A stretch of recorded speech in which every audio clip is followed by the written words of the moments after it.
Dieu est pour nous le Dieu des délivrances. C'est peut-être pas la même chose pour tout le monde, mais il est le Dieu des délivrances pour nous. Moïse était un fils d'Hébreu. Il va être recueilli par la fille de Pharaon. Et Moïse se rend compte que dans la position de privilège où il est, il se rend compte que son peuple est en souffrance. Et un jour, Moïse va tuer un Égyptien. Moïse va s'enfuir dans le désert. Donc lorsque Moïse a quitté l'Égypte, il a appris que le roi qui en voulait à sa vie était mort et que le peuple de Dieu souffrait encore. La Bible dit que Dieu entendit les gémissements de son peuple. Ça veut dire que les cris, la souffrance, les difficultés que vit le peuple de Dieu sont parvenus jusqu'à Dieu. Ça veut dire que quelquefois, nous passons par des situations. Dieu est au courant des situations par lesquelles nous passons. Mais notre attitude est importante après que Dieu ait entendu nos cris. La Bible nous dit par la suite, Dieu se souvient, il n'oublie pas les souvenirs et les mérites des pères. Ici, il s'agit d'Isaac, d'Abraham et Jacob, mais les pères, ça peut être les gens qui ont payé le prix pour que l'évangile parvienne jusqu'à nous aujourd'hui. Dieu se souvient de leurs cris. Dieu se souvient de l'alliance qu'il a tissée avec eux. Parce que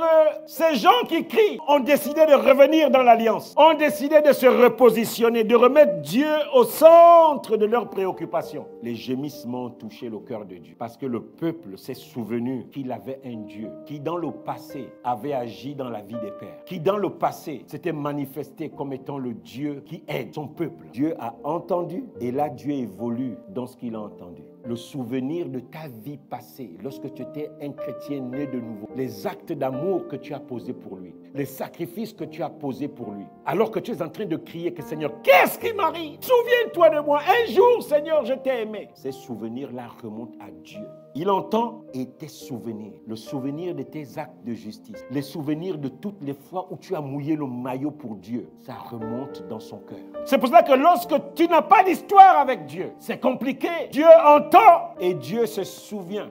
Dieu ne s'arrête pas qu'au souvenir. Dieu regarde, ça veut dire que dans leur quotidien, Dieu est là. Il voit ce qui se passe. Il voit les difficultés par lesquelles il passe. Dieu est dans sa justice parce qu'il regarde, parce qu'il voit la souffrance de son peuple. Il dit non. Lorsque Dieu regarde, ça veut dire que Dieu a zoomé sur toi. Il voit tes mouvements, il voit toutes tes larmes, tes pleurs, il voit tes repentances secrètes, il voit toutes les fois où tu dis Seigneur, maintenant j'ai compris. Je me suis trop amusé avec ma vie. Je décide maintenant de prendre ma vie au sérieux. C'est là que Chronique dit que l'Éternel promène ses regards sur toute la terre pour soutenir ceux dont le cœur est tout entier à lui. Dieu ne se contente pas de regarder. La Bible dit que Dieu entend, il se souvient, il regarde. Maintenant, Dieu décide de descendre. C'est pour ça que je parle qu'il y a une Pâque pour chacun de nous. La Pâque, c'est le temps des délivrances. Le temps où Dieu décide. Dieu a entendu tes problèmes. Il a vu tes gémissements. Il s'est souvenu de tes actes d'amour ou des actes d'amour de tes pères. Dieu t'a suivi. Il t'a suivi au quotidien. Il voit, il a vu comment tu te comportes dans la souffrance. Et il a décidé